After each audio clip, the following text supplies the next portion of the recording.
Hey guys, ఎలా ఉన్నారు? అందరూ బాగున్నారు అనుకుంటాను. ఈరోజు నేను పొంగల్ చేద్దాం అనుకుంటున్నాను.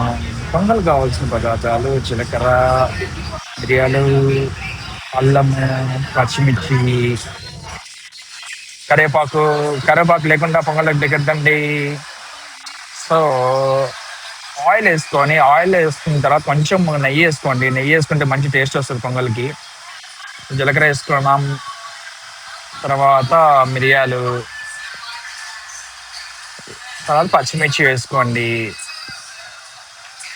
తర్వాత కరివేపాకు వేసుకొని కచ్చాపచ్చా వేయించుకోండి బాగా కొంచెం పోపు పెట్టుకున్నట్టు.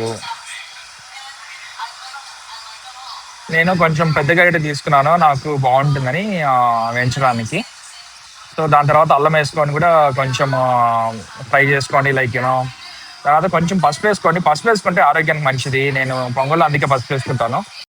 ఇక్కడ 2 గ్లాసులు బియ్యము, 1 గ్లాసు పెసరపప్పు వేసుకొని కొంచెం ఎక్కువ వాటర్, లైక్ యూనో, నార్మల్గా 6 గ్లాసెస్ వేస్తాము, కానీ 9 గ్లాసెస్ వాటర్ వేసుకొని బాగా ఉడకబెట్టుకోండి.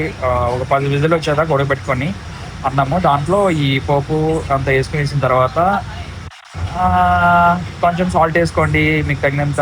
నేను కొంచెం హాట్ వాటర్ వేసి పెట్టుకుంటానండి, లైక్ యూనో, నాకు కొంచెం లిక్విడ్గా కావాలి పొంగల్. మీకు కనుక ఈ వీడియో నచ్చినట్టయితే ప్లీజ్ సబ్స్క్రైబ్.